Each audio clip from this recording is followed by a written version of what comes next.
जो जो है टॉपिक उसी पे बात करूँगा। ये पीडीएम की जो इस वक़्त हो रही है टूट गई तड़क टूट-फूट। करके, हाँ जी, तड़क करके जो सोलंकी साहब ने कहा है, वो क्या टूट हो गई रही है तड़क और करके। क्या पीपीपी भी निकल जाएगी पीडीएम से या उसको निकाल दिया जाएगा? एएनपी ने तो टाटा कर दिया। और ये भी बताएँ कि इसमें बेकदरा कौन है? पहले तो मुझे बात की समझ नहीं आई कि ये कोई formal written down contractual alliance तो नहीं था कि आप उनको शो कॉज नोटिस देने शुरू कर दें। ये तो बिल्कुल ही समझ नहीं आई कि इन्होंने ये क्यों किया। ऐसे ही जाहिर है कोई प्रोपागेंडा के तौर पे अपनी नाराजगी इजहार करने के लिए। और शायद यही कि आप इनको जब शो कॉज नोटिस देंगे तो शायद ये खुद ही छोड़ जाए और ये कह सके कि उन्होंने पीडीएम को तोड़ा है, हमने तो नहीं तोड़ा, वगैरह वगैरह। मगर इसकी कोई खास और सेंस नहीं थी। और अगर एएनपी ने अब आगे से ये जवाब दिया है कि ठीक है फिर हम चले जाते हैं या हम नहीं बैठते आपके साथ, तो अब ये कोई खास हैरानकुन बात नहीं है। बेसिकली जैसे आपने कहा पीडीएम तो जैसे पहले 11 पार्टी अलायंस था या 10 पार्टी अलायंस था, वो अब वो दो पार्टियां तो नहीं रही। पीपल्स पार्टी और एएनपी तो अलग हो गई है। और उनका फलसफा भी बिल्कुल फर्क है, पहले से ही फर्क था मगर अब वाज़ेह हो गया। तो अब 2 ऑपोज़िशन ग्रुप्स बन गए हैं पीडीएम के अंदर। एक वो कि जो इमरान खान साहब को अपोज़ करेगा मगर एस्टेब्लिशमेंट को नहीं अपोज़ करेगा, और एक वो जो कि एस्टेब्लिशमेंट को अपोज़ करेगा मेनली। और क्योंकि इमरान खान साहब एस्टेब्लिशमेंट के बगैर कुछ भी नहीं है। और सेकेंडरी पर इमरान खान साहब को भी अपोज़ करेंगे। मगर बेसिकली 2 फ़र्क ट्रस्ट्स हो गए। अब सवाल ये होता है कि क्या इसके साथ पीडीएम कमज़ोर हो गया है या नहीं कमज़ोर हुआ, या मज़बूत भी हो गया है या नहीं? बड़ी इंटरेस्टिंग सिचुएशन है। ज़ाहिर है कि कमज़ोर तो हो गया। अगर 11 थे जिनमें 2 बड़ी अहम सियासी जमातें थी, वो अब नहीं है। तो कमज़ोर तो हो ही गया है। मगर एक और इसका पहलू है जो कि देखना चाहिए हमें। वो ये कि अ, अब पार्लियामेंट के अंदर पीपल्स पार्टी को सेनेट के अंदर और नेशनल असेंबली के अंदर एक तरफ तो वो गिलानी साहब जो हैं वो स्पीकर के साथ राब्ते में हैं और उनसे कह रहे हैं कि बिल्कुल ताउन करेंगे वगैरह वगैरह। दूसरी तरफ आपने देख ही लिया कि किस तरीके की वहाँ झगड़े शुरू हो गए हैं पार्लियामेंट के अंदर भी और बाहर भी। तो लगता है ऐसे है कि पीपल्स पार्टी बहुत प्रेशर में आएगी। नून लीग और इसके जो बाकी सियासी जमातें हैं वो पीपल्स पार्टी को अंडर प्रेशर रखेगी क्योंकि असली ऑपोजिशन इनकी तरफ से आएगी। और अगर पीपल्स पार्टी ऐसे लगेगी कि वो हुकूमत की या एस्टेब्लिशमेंट की हिमायत कर रही है, तो वो और भी ज़्यादा अनपॉपुलर होगी। बिकॉज़ इस वक़्त पॉपुलर पोज़ीशन यही है कि आप हुकूमत की तनकीद करें। और जब आप एस्टेब्लिशमेंट को भी थोड़ा बहुत धक्का लगाते हैं, तो बहुत से ऐसे लोग हैं जो कि पहले खौफज़दा होते थे मगर अब कहते हैं नहीं ठीक कर रहे हैं। तो पीपल्स पार्टी अंडर प्रेशर आएगी। और इसलिए मुझे ऐसे लगता है कि अनलेस कोई ऐसी क्रिटिकल पोजीशन हो जहां वो साथ ना दे सकेगी नून लीग का, जैसे रेजिग्नेशन का इश्यू है, तो वो भी पूरी कोशिश करेगी किसी तरीके के साथ कि वो लगे ऐसे कि वो असली वो भी ऑपोजिशन पार्टी है। और आपने देखा बिलावल भुट्टो कहना शुरू कर दिया उसने कि हमें पता है ऑपोजिशन कैसे करते हैं, हम तो हमेशा ऑपोजिशन में ही रहे हैं वगैरह वगैरह। तो शायद ये हो कि अब दोनों कंपटीशन में आ जाएँ कि ज़्यादा अच्छी ऑपोज़िशन कौन करता है और अवाम की हमायत कौन लेता है। और अगर ऐसी सूरत-ए-हाल हुई, तो ये लोग जो खुश हो रहे हैं कि ये अलहदा हो गए हैं और पीडीएम कमज़ोर हो गई है, इस कशमकश में और इस कॉम्पिटिशन में शायद ज़्यादा गवर्नमेंट को, स्पेशली गवर्नमेंट को ज़्यादा तकलीफ दे, दोनों इंडिविजुअली और कलेक्टिवली भी मिलके। तो ये अब देखना आगे है कि कौन सी पोजीशंस हैं जहां पीपल्स पार्टी गवर्नमेंट को अटैक नहीं करेगी या उनके साथ ताउन करेगी। और अगर ताउन करेगी तो नून लीग क्या पोजीशन लेगी और फिर अवाम की हमायत और मीडिया की हमायत किसके साथ होगी। जी, तो सेठी साहब मैं आपसे एक क्विकली आपको मैं आपकी बात को आगे बढ़ाते हुए मैं बता दूँ कि मेरी भी एक पीपल्स पार्टी में 3 बड़ी आवाज़ों ने जो हालिया उनकी पॉलिसी शिफ्ट्स हैं उसके ऊपर तनकीद भी की है पब्लिक में या कम से कम इख्तिलाफ किया है अपनी इस पॉलिसी से। उनमें से एक से मेरी बात हुई, उन्होंने यही बात उन्होंने कहा कि इस वक़्त जो है हमें इसका नुकसान होगा क्योंकि मुल्क में जो है सेंटिमेंट वो है एंटी एस्टेब्लिशमेंट है और अगर हम दिखाई देंगे प्रो एस्टेब्लिशमेंट तो हमारा तो फ्यूचर जो है ख़ुसूसन पंजाब में वो मज़ीद ख़राब होगा। आप ये बात पहले भी कह चुके हैं लेकिन आप ये समझते हैं कि इसमें किस हद तक वज़न है? बिल्कुल वज़न है। अब 2-3 आवाज़ें तो खड़ी हो गई हैं। खोखर साहब हैं और रज़ा रब्बानी साहब हैं, मगर मैं भी इन टच हूँ पीपल्स पार्टी के जियालों के साथ। और तो वहाँ भी इसी किस्म की सोच है कि हमारा नुकसान हो रहा है, ये हमें ऐसे नहीं करना चाहिए था। और कुछ लोग तो यहाँ तक कह रहे हैं कि बिलावल बिल्कुल साइडलाइन हो गया अब और ज़रदारी साहब सेंटर स्टेज पे आ गए हैं। पहले ऐसे लगता था कि ज़रदारी साहब ने बिलावल को सेंटर स्टेज पे रखा हुआ था।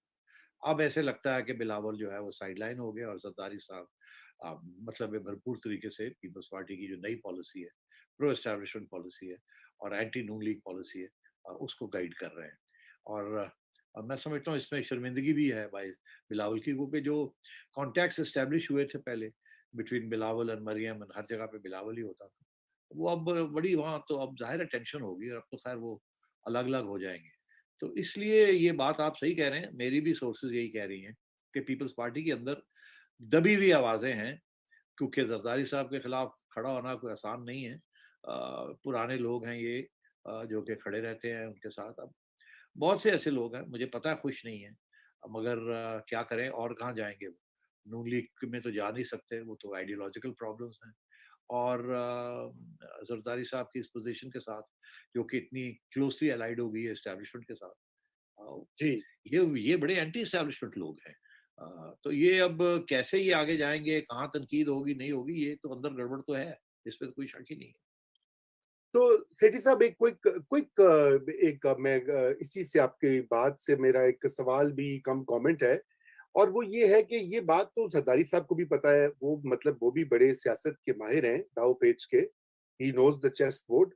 वो इतना बड़ा रिस्क क्यों लेंगे अगर वो उनको ये लग रहा हो? ज़ाहिर-सी बात है उनको कुछ एडवांटेज दिखाई दे रहा है ना। आगे जो फ्यूचर जो मंज़रनामा होना है, अलाइनमेंट होनी है उसमें उनको लग रहा है कि कुछ उनको मिलेगा। ऐसे तो नहीं वो सोच समझ के बात कर रहे हैं ना?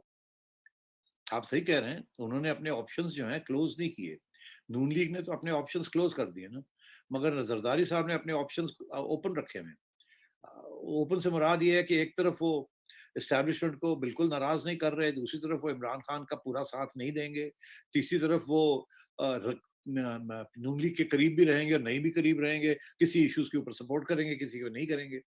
वो देख रहे हैं कि अब सबसे इम्पोर्टेंट बात उनके लिए सर्वाइवल है। अगर वो सर्वाइवल है और वहाँ गवर्नेंस रूल नहीं लगता और उनके ऊपर जो केसेज़ हैं वहाँ गो स्लो हो जाता है, तो वो बैठ के देखेंगे कि जब तब्दीली आएगी, और तब्दीली ज़रदारी साहब के ज़रिए नहीं आएगी, तब्दीली और वजूहात से अगर आई तो आएगी, उस स्टेज पे फिर ज़रदारी साहब ने क्या रोल अदा करना है। और मैं ये समझता हूँ कि उस स्टेज पे ज़रदारी साहब बड़े क्रिटिकल पोज़ीशन में होंगे, एक ऐसा रोल प्ले करने में जिसमें तब्दीली जो है वो फैसिलिटेट हो जाएगी। तो इसलिए उन्होंने अपने सारी किश्तियाँ जो है वो जलाई नहीं है।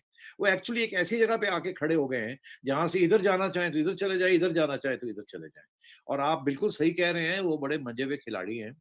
वो उन्हें मालूम है सियासत के अंदर ये शॉर्ट टर्म में जो नाराज़गियाँ होती हैं, रातों-रात खत्म हो जाती हैं। आपने वाह! देखा, एक दिन ये जफ्फियाँ डाल रहे होते हैं, दूसरे दिन गालियाँ दे रहे होते हैं एक-दूसरे को, और सोचते ही नहीं है कि इससे अवाम क्या सोच रही होगी। ये सियासत, इसी को तो वो कहते हैं। जैसे इमरान खान यू टर्न लेता है, ये लोग भी यू टर्न्स लेते हैं। स्पेशली वो लोग जो कि किसी सियासी प्रिंसिपल के ऊपर ना खड़े हों। आजकल तो नून लीग सियासी प्रिंसिपल के ऊपर खड़ी है ना, वोट को इज़्ज़त दो। मगर हमेशा ऐसे नहीं था।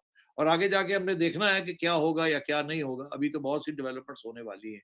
जिस दिन एस्टैब्लिशमेंट ने ये फैसला किया कि अब हमने कोई और ऑप्शन जो है उसको सीरियसली कंसिडर करना है, और इमरान खान साहब जो हैं ये हमारे लिए एक लायबिलिटी बन चुके हैं, फिर आप देखिएगा कि जरदारी साहब कितनी जल्दी हरकत में आते हैं और कैसे रास्ते खुलवाते हैं और खोलते हैं। हाँ, बिल्कुल। सोलंकी साहब। सेठी साहब, बात ये है कि इस वक्त ऐसा लगता है कि अपोजिशन, हुकूमत और हुकूमत के सरपरस्त, तीनों के अंदर जो है वो एक बहरान है। ये एक अजीब कैफियत है। ये सही कह रहे हैं ना, इसीलिए तो ऑप्शंस ओपन है ना। अब आपने देखा हमजा शरीफ की बेल हो गई है, आगे जाके शहबाज शरीफ साहब की बेल होने जा रही है। तो तो फिर कोई ना कोई ऑप्शंस तो निकलते हैं ना इसके साथ। अब जब नवाज शरीफ साहब और मरियम इतनी हार्ड लाइन ले रही हैं, और हार्ड लाइन जो है उसने एक ऐसी पोजीशन पे ले आई है नून लीग को, कि अगर कोई ऑप्शन निकालना है तो फिर वो जाहिर है जो लोग ऑप्शन निकालते हैं वो फिर शहबाज शरीफ साहब की तरफ ही जाएंगे ना। आप भूल जाते हैं या हम भूल जाते हैं सारे कि ये शहबाज शरीफ साहब के साथ जो ऑप्शंस निकले थे पहले, उसी की वजह से नवाज शरीफ साहब बाहर चले गए ना। तो वो तो और बात है कि बाद में वो बिट्रेल हो गई एक किस्म की, वो बात आगे नहीं बनी और फिर इमरान खान साहब ने उसको साबोटाज कर दिया। तो ये आगे भी इस किस्म के मौके बनेंगे, मगर ये कंडीशंस दो होती हैं, एक होती है नेसेसरी कंडीशंस, एक होती है सफिशिएंट कंडीशंस। नेसेसरी कंडीशन ये होती है कि एक चीज जो है यार इसको करना ही करना है अब, मगर क्या उसके साथ पूरा मसला हल होता है कि नहीं, वो फिर सफिशिएंट कंडीशन हो जाती है। अब नेसेसरी कंडीशंस तो बनने जा रही हैं कि इमरान खान साहब से मुल्क चल नहीं रहा है और एस्टेब्लिशमेंट की बदनामी हो रही है।